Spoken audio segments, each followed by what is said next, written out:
What's up, guys? In this video, I'm going to break down the difference between neediness and persistence. I think this is an important topic because a lot of guys get these confused. In reality, neediness is a giant turnoff for pretty much every girl, while persistence will actually show that you have balls and will turn most girls on. So in this video, I'm going to show you concrete examples of each so that you can be persistent without being needy.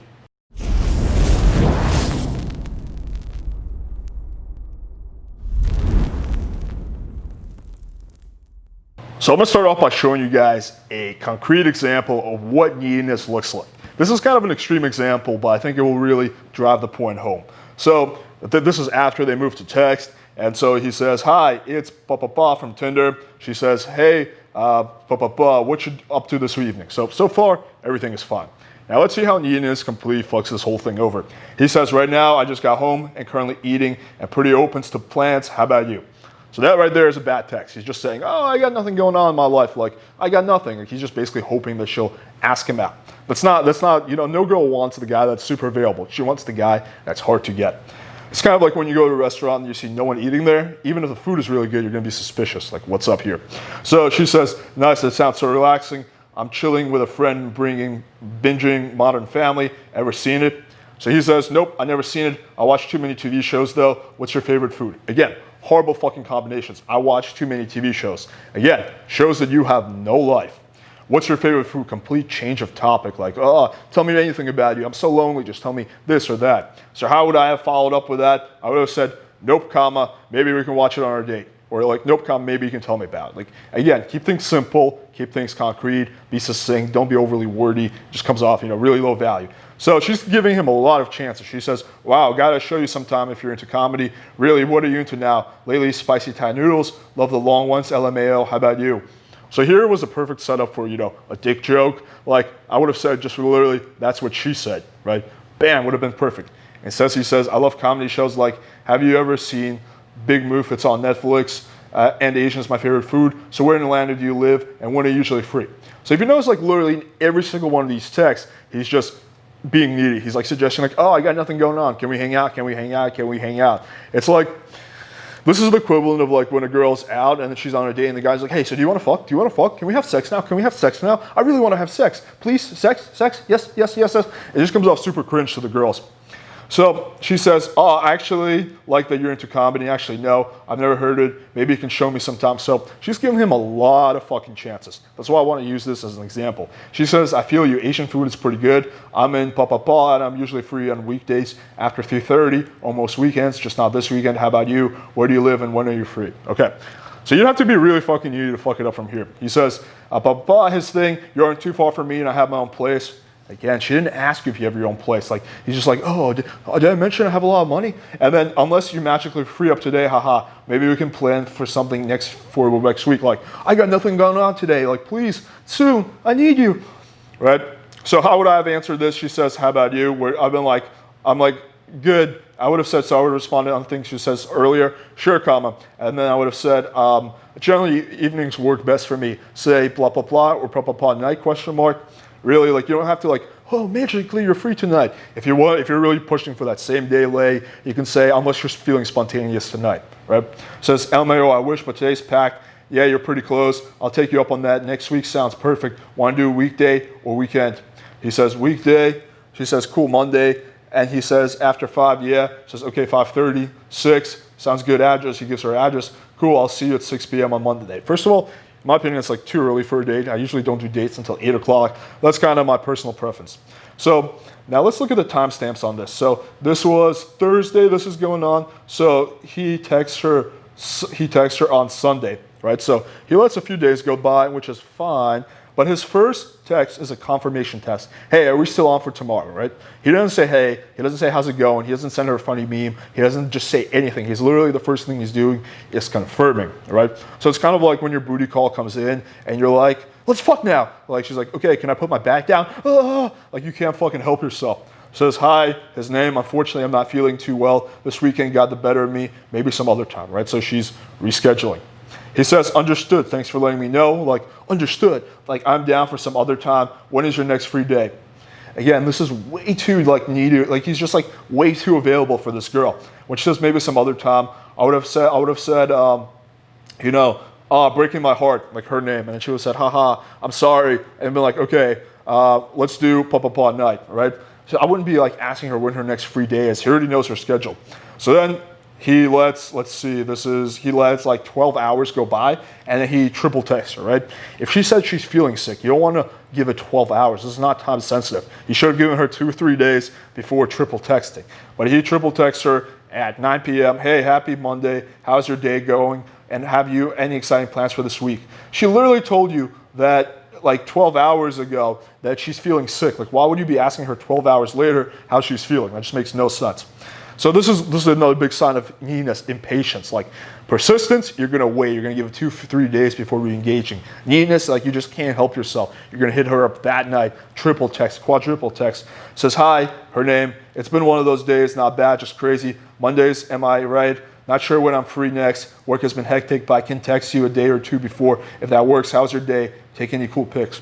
Another big issue with this is just so platonic. Like literally, this is like, even when I used to do sales, even like my texting exchange with clients when I was setting up a solar appointment wasn't this fucking formal. Like it was a little bit more of like pleasantries, a little bit more of like, I don't know, a little bit more interesting, a little bit more humorous. I wasn't like, hey, so when can I come over and give you guys that presentation? Hey, oh, you canceled today? Can I come over tomorrow and give you guys the presentation? That's kind of the vibe that this thing gives off. So he says, hey, okay, so he says, that's cool. I wish we can hang out though sometime. Jesus fucking Christ. Every single text is just about, hey, can we hang out? I want to hang out. Please, when can we hang out? So he just completely doesn't even answer what she says. Other than say, it's been pretty good. And then I always said, not getting cold feet on me, I hope, right? So I mean, it's pretty good. Just finished a big workout. Not getting cold feet on me, I hope. Try to figure out if this is actually an accent or she legitimately has some kind of concern, right? This is also another big sign of neediness, is that you're too afraid to like even like try to figure out what's going on. Well, you always take the safe route. You're like, okay, let's just hang out. Sure, it's okay. You can reschedule on me as long as we can hang out again and again. You show that you have no boundaries, no backbone. She says, me too. I wish I wasn't so busy. Says, hopefully sometime soon. Again, literally the last text was, can we hang out sometime? And then this text is, hopefully sometime soon. It just shows that he has literally nothing going on in his life. So when he says, I wish I wasn't so busy, I would have said, I get it, Kyle, I'm busy too, but I'm sure we can both find a few hours if we actually wanted to. So, like actually calling a girl out in a non-butthurt way is going to be a lot less needy than just being, oh yeah, let's hang out, please, please. Says, how are your holidays? So he gives it literally 1 day, and he double texts her, how are your holidays going? How are your holidays? So his spelling also sucks. How are the holidays going is what he was trying to ask. But again, the issue here is that he literally gave this like 1 day before he double texted this. Like he should have given this at least 2 or 3 days, like probably 3 or 4 days, and then checked in with her, right? If he just did that, even the same exact text would have been a lot less needy. If you waited until Thursday or Friday and you said, how are the holidays going or something like that, or even better, send her like a funny, Santa meme, like, some amusing shit that shows that you have more to contribute to the conversation than being just an appointment planner. Says, hey, sorry, I've been a little MIA. Needless to say, the holidays kind of got away from me. Merry Christmas. Do you do anything fun? Says, I've just been chilling and watching TV. Again, like fucking, I've been chilling and watching TV. Like, it just shows he has no life at all. Like, he's the most boring guy ever. Have you been naughty or nice this Christmas? So sexualizing is pretty much always, going to be good, unless you're a low-value needy guy, in which case it's going to be extra cringe. So it's the same thing, like, if Brad Pitt goes up to a girl and says, hey, you want to fuck? She's going to be like, oh my fucking God, yes. Or it's like a homeless guy that's, hey, you want to fuck? She's going to be like, ew, disgusting. Same exact statement. The only thing that's different is the perceived value. So she says, cool, Netflix, haha, definitely nice with a hint of naughtiness. How about you? So here would have been a good chance to settle. I said, instead of Santa, I'll punish you. That's fine, but in this situation, it's out of context. Like, another sign of like low value behavior is just sexualizing when nothing else is working. So I sexualize before I even go for the meetup, right? So I'm not sexualizing out of desperation. I'm sexualizing because I'm a sexual guy and that's my nature and I'm expressing myself. But when you're sexualizing out of neediness, like for example, a date's not going well and you're like, hey, you want to just go back to my place and fuck? And it's just like, no. Versus like, if it's going well, and then like you're kind of sexualizing there. So this is a subtle difference, but it's an important one. So he says, instead of saying, I'll punish you when you get back into town. So he doesn't let that text sit. Like every single one of his message is just trying to get the meetup. He's not able to just text her something unrelated to hanging out. Says, oh, so forward, and you totally can. So she's literally being so lenient, like she's giving him so many second chances. I'm actually in town, just super busy with family and friends. I'm free after January 2nd. What are your plans? Right now, just chilling, but maybe we can, again, he's always just chilling. Like, he just shows that he has no personality and no life. Yeah, sure, that sounds great, sweet. Then he texts her, hey, how are you? And are you free to hang out this week? We can do something fun. Again, he literally, every single one of his texts is just trying to schedule her. He doesn't just say, hey, how are the holidays? Or hey, how are you? Or just send her a meme or just anything. Every single text is about hanging out.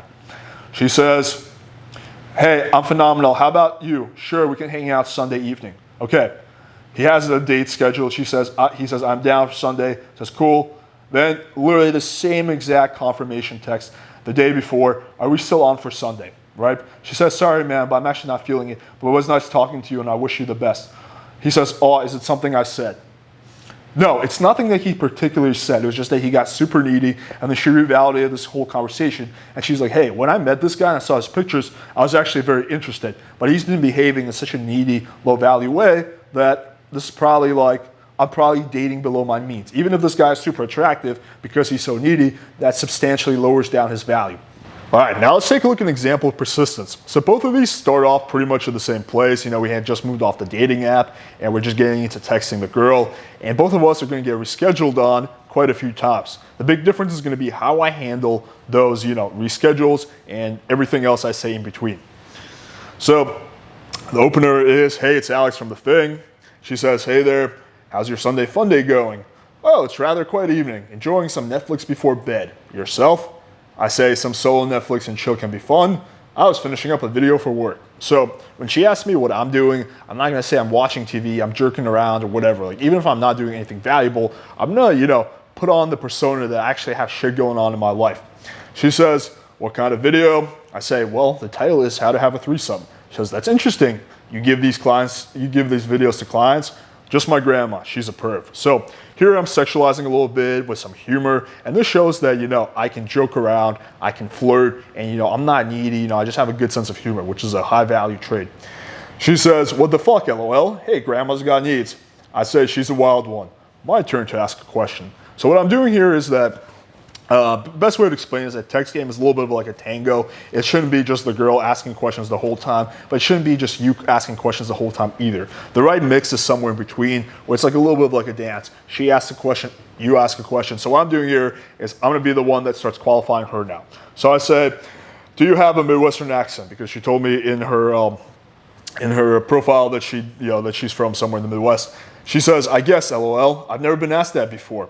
I say, first time for everything, LOL. I'm a sucker for a Cuban Western accent. So here, I'm qualifying her. She says, I think my accent is tainted though, because I speak two other languages as well. Do share. I speak Polish and Spanish. I say, interesting combo. I was actually at a conference in Poland last summer. So again, I'm doing cool shit, but now I'm not like outright bragging about it. So what I don't want to say is like, hey, I love to travel and I was just in Poland last summer, blah, blah, blah. That comes off as try hard. It's equivalent of a guy saying that he has a big dick. The girl automatically thinks he has a small dick. But if the girl sees a bulge in his pants that looks rather large, or one of her girlfriends tells her that this guy has a big dick, that's a completely different story. So it's the same thing here. I'm showing off that I have a cool lifestyle, that I travel, I speak at conferences, but without outright bragging about it. She says, I'm half Polish and half Colombian. I'm probably flying to Poland for Xmas this year to go see my grandmother and cousins. Oh, by the way, do you have Instagram? I say sexy mix, yes, and I give her my Instagram. So this is just probably she just thought I might be a catfish, too good to be true. She says, thanks, so what are you looking for? So usually how I answer this question is with this. I say, meet a cool girl I have chemistry with, maybe some kinky sex and cuddles. I find this answer works pretty well because it sexualizes, but it also doesn't give her the one night stand concern. Like the way you don't want to answer that is like, oh, I'm just looking to have fun, right? Because then the girl will be like, oh, well, I'm actually looking for something a little bit more serious. So I like this answer because it's a little bit more vague. It gives her a little bit more, let's just say, to go off on. But unfortunately, she does not respond to that. She just likes my message. So I give it, I think, 1 or 2 days, and then I follow up with, and you.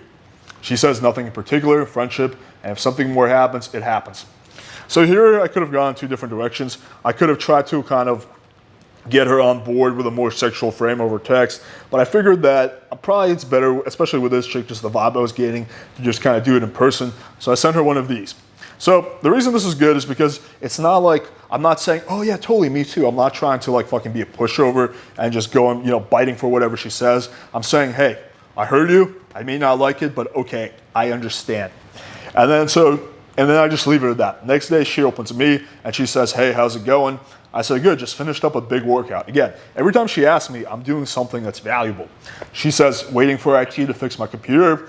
I say, God, take it easy on that point. So here was just like an easy chance to sexualize and throw in a joke. She says, oh, favorite pastime? I say, I don't judge. And I always like to say that if I can, because it just shows that, hey, like, I think that even though in this context I'm just talking about the porn on her computer, it just suggests that like, hey, I'm not a judgmental guy. You can, be comfortable about me. I get it. Girls love porn too. Girls have a, sexual side. I get it. She says, haha. I say, were they able to get it all off? She says, I don't know. I mean, I was able to. Not sure about them. Glad to hear. And then she reopens me with, lol, how are you? I say, good. Just finishing up a video and then packing for a little trip tomorrow. Again, traveling, every time she asks me, I'm doing something, cool. She says, nice, where are you headed? The great state of New Jersey. I actually was, going there to visit my family. She says, that's cool. Yep, that's where my family lives. I'll be back Monday. She says, nice, have fun. I say, thanks. We should get together after I get back. So we have gone through 4 or 5 screenshots, and this is the first time I'm actually going for the meetup. Now, of course, I could have done it a lot earlier. Like I could have, done it on the first or second screenshot. I legitimately had a lot of stuff going on in my life, so I couldn't hang out with her earlier. But I think that also just having shit in your life just naturally makes you like less needy and less, because you're in a state of abundance. So even though you're going to be persistent, you don't need to get her that night because you have other options going on. But yeah, I could have gone for the meetup earlier, but I think there's also almost a little bit, especially if the conversation is engaging and you're keeping it fun and flirty. You're not just like going in circles, hey, what's up? Hey, how are you? You're not just doing that endlessly in circles. As long as the conversation has like a fun, engaging undertone, then there's nothing wrong with waiting a little bit, getting some investment before going for the meetup. She says, sure. I say, guess where I am? Miami. I say, yes, I came back for you. So this is just the we frame that I like to do a lot. It's like it's about us, and it sounds almost like it's so cheesy that it's kind of funny. She says, well, you mean you came back to meet me? I say, that possible southern accent was too irresistible. This is pure sloppiness on my part. I just forgot that she was actually from the Midwest. And she says, Southern, I think you have the wrong girl. So this is a minor mistake. I could have made it a lot worse if I started apologizing. Oh shit, sorry, my bad. That would have been the wrong way to handle that, right? You never want to really apologize unless you do something like super fucked up, which you shouldn't really do that in the first place. So I just correct myself and say Midwestern, right? Okay, correcting myself, but I'm not going to apologize. She says, haha, better. And then here I go. I try to figure out her schedule before I go for the meetup. So I say, what's your schedule like? It's kind of busy this week, but I think either Thursday or Friday night, I'll be free. And I say, I made plans for Halloween already, but Friday night is good. So in the previous interaction, it was very much like the guy was always available and the chick was never available, and the whole meetup was going to be based around her schedule, right? It's like very clear who the buyer is and who the seller is, right? That's not the frame I want to have. We're kind of in the situation we're juggling for who's going to be the buyer and the seller. So she's giving me, fairly limited amount of availability, but I'm also then going back and saying, oh, actually that day that you said I'm actually not free, but I'm free this day. So I'm making it seem like I'm also, highly in demand, which I kind of am. So anyway, so she says, sure, and then give her one of these. Then the day of the date, I reopen her, and so goes back to what I've said in other videos. When you're confirming, you don't want your first text of that day to be, hey, still good for tonight. You want to get the conversation going again with a meme, with just an introduction before you go to confirm. She says, hey, happy Friday, so we're still meeting up later. So the one thing you can't see is that a few hours actually passed between her saying happy Friday and her saying, so we're still meeting up later. And there's a lot of power in just not responding to girls right away. Common question I get is like, what do you do for girls giving you shit? You just get pissed off. I'm like, well, I get pissed off too when, girls give me shit. The difference is that I can separate my actions from my emotions, and I can just let it sit. So you don't have to respond to girls right away. And there's a lot of power to waiting half an hour, hour and a half. Sometimes girls will double and triple text like they did in this situation. And when they're the ones that are trying to confirm you, that's going to make the date a lot more solid. So I say, yes, what time are you free? Around 9. Is that okay? Yeah, perfect. Okay, she picks a bar, good spot for you, or do you have some place in mind? So she's picking a place that's, of course, close to where she lives. And an amateur mistake might just be to jump on that. Like, I think the big difference that separates like beginner, intermediates, and advanced, one of the things is that a beginner tries to win every battle. He's like, yeah, if I can just get the meetup, while an advanced guy focuses on the war. He's thinking like a few moves ahead. He's like, okay, well, it doesn't mean no good getting the meetup if the logistics suck. So I'd rather take a little bit of a risk now to get better logistics to set the whole thing up for myself better down the line. So I say, yes, do you know Red Bar? So I'm not gonna go, my rule is that if we're meeting in public, I'm not gonna go to a place near her. We're gonna meet with really good logistics to my place. She says, maybe, Brickle, see, and then so, okay. And then she says, I need to apologize ahead of time. I will be on both of my cell phones for work, just FYI.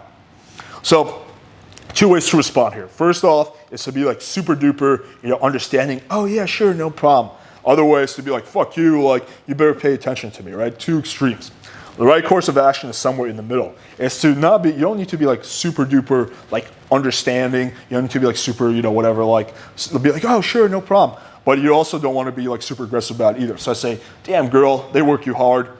And she says, regardless, I just want to let you know ahead of time so you don't assume one of those pay attention to my social media and phone instead of my date. I will try very hard to set them aside, but since my boss is traveling, I have to be available. I say, it's cool, but I might have to distract you a bit. So again, setting down the frame like, hey, this is not gonna be like a fucking formal resume exchange type of date. Like, this is gonna be fun. I'm gonna be flirting with you. I'm gonna be hitting on you. I'm gonna be trying to bang you. She says, well, okay. Oh, where you headed? And this is her just doing some creeping on me because I was actually driving to a different city and my Bumble was moving. I say, haha, checking out my Bumble. So I kind of playfully call her out on that. She says, LOL, I'll tell you about it tonight. About what? Your Bumble or your trip? So this is another thing I like to do. If the girl asks me what I deem to be a non-essential question and I'm trying to either set up the date or have date set up, I'm gonna leave a little bit of mystery and say that, no, I'll tell you about it on our date, right? I'm not gonna explain to her everything in person. The difference is to separate essential and non-essential information. So this is what I consider non-essential information. She doesn't need to know where I'm going, when we're not together to decide whether she's gonna meet up with me. Something essential would be like, oh, do you practice safe sex? Are you a serial killer? What do you do for work? Like stuff like that. That's more essential. It's something that she wants to know before she decides whether to meet up with you. And that you do have to answer over text. It can't be like, are you a serial killer? Oh, you'll find out tonight. Like, that's gonna be horrible. So she says, hey, I just found out that I need to stay here later at work, rain check. Are you available during the week sometime? So here she reschedules on me the first time. And there's actually a little bit of time between these two texts. You can't really see it in the messenger. So basically I don't respond to her rain check request right away. And she double texts me like, whatever, like a few, 20, 30 minutes later. I say, yep, Monday or Tuesday evening. So yeah, I'm not being super, fucking understanding. I'm not like, oh yeah, sure, no problem. Like, at the end of the day, she is rescheduling on me, so it's not a good thing. I'm not going to reward that behavior. But I'm also not going to get butthurt either, so I'm going to take the path that's somewhere in the middle. So she says Monday would be great. I say, all right, Monday night it is. Great, same time, same place. See, bueno. Then Monday, again, following the same formula. I'm going to confirm. I say, hola, linda. And she says, hey, so I was in a car accident this morning on my way to work. I'm just leaving the hospital. I'm going to take it easy at home today, so I'm sorry about our day, blah, blah, blah. It's been an awful morning, but regardless, I won't be able to come out this evening. So here, she's asking if we can reschedule the second time in a row. And this message just honestly seems like she's being real. Like, I don't think she made this up. I later found out that she was in fact telling the truth, unless she's just a really good liar. So I'm going to give her the benefit of the doubt.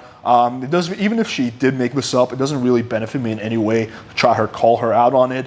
And if she did get into a car accident, it's going to be extremely insensitive if I just try to be like, oh, you're come meet me tonight or something like that. Like, no, come on, let's still do it if I start getting pushy. So I focus on the big picture and I show some empathy. I say, damn, are you okay? Because I have whiplash and a bruised sternum, but other than that, I'm okay. And honestly, this is a personal soft spot of mine because I've had a lot of weird injuries, so I probably respond more more kindly than I would if it was any other excuse, just simply because this is something that I have a lot of sympathy for. So I say, sorry to hear, I'm still getting over a neck injury, so I know how those are, and yes, we can reschedule. Because that's not cool. I had a thoracic fracture and upper neck vertebrae fracture a couple years ago. And I say, oh baby, we'll have to discuss our respective injuries over a bottle of wine. So now I'm bringing it back in a flirty direction.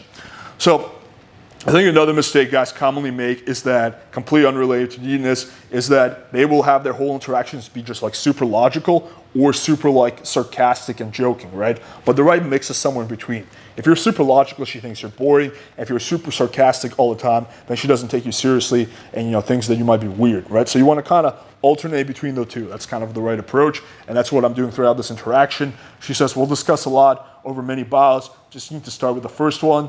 I send her a winky face. Then I wait a few days. Again, patience. I'm not blowing her phone up the next day and I say, feeling better? Says, hey, yeah, I'm okay. I say, good, we should celebrate. Oh yeah. It's a little bit of a shit test. So the way to fail that would be to like, yeah, what about tomorrow night? So I'm just going to focus on passing the shit test. I'm not trying to escalate on it. I say, see? She says, let's do it. All right, I'll get the wine, massage oil ready. She says, massage oil, what use do I have for that? I say, yes, makes one of my famous massages even better. So here I'm sexualizing a little bit. I'm always balancing like between sexualization, between moving things logistically forward. So it's a little bit of like a dance. I'm not just focused on one aspect the whole time. She doesn't bite on that. So this is later I found out it's because she's kind of prudish. But most girls I feel like would bite on that text. It was pretty contextual. So I feel like most girls would be like, ooh, sounds good. She just didn't. And that's okay. You can take chances like that as long as you've built a lot of value, which I did. And then literally the next day she reopens me and she says, morning. I say afternoon. Says, hey, how are you? I say she lives. And also another thing, you don't always have to answer her questions. Like you can just, like if there's two things that you want to talk about, like this is the fact that she, I texted afternoon on Thursday and then a whole day goes by and she responds to that. I'm just kind of playfully calling that out. So I say she lives. I don't need to respond to how are you as well. She says, lol, sorry, long ass day yesterday. Ended up going home around 11. What's new? Oh, just going to the gym and working on the business. And you? So again, going back to the thing, I'm not fucking sitting around watching TV all day, right? I'm doing cool shit, which shows that I'm a high value guy. She says, just working, want to see when you want to schedule our date. So this is very much a good sign. When a girl is the one that's actually bringing up the date, that means that she's going to be way less likely to flake. And I kind of wanted this to happen. Like if she didn't do it in the next 5 or 10 texts, I probably would have done it myself again. But I just wanted to see if she would be the one, if I can just kind of bait her into being the one that goes for the date, because that will reduce the chance of her flaking. I say, how about Monday evening? She says, I can Monday or Tuesday next week. How about Wednesday? I say, yes, Wednesday night works. Okay, cool. And then on Wednesday, she's the one that confirms on me. Says, hey, still good for this evening? I say, yes, see you at Red Bar 9 p.m. Can we make it 7? I told a buddy I'd meet him after work for a bit. How about 8? Okay, let's do 8. Sounds good. And this is my before I leave my house text. Gonna hop in the shower, text one on the way. Oh, I'm just parking. She was one of the few people in Miami who comes to dates exactly on time. And I say, be there soon. So, and then we met up.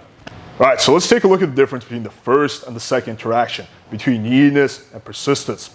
They both involve us texting the girl a lot and going for the meetup several times. But key difference is in the underlying vibe. The first one just kind of reads like, please can we hang out? Please can we hang out? Please, please, please, I really need this. I have nothing going on, please. Like it just has this desperate undertone. Versus if you look at mine, it kind of feels more like, hey, let's hang out. When are you free to get together?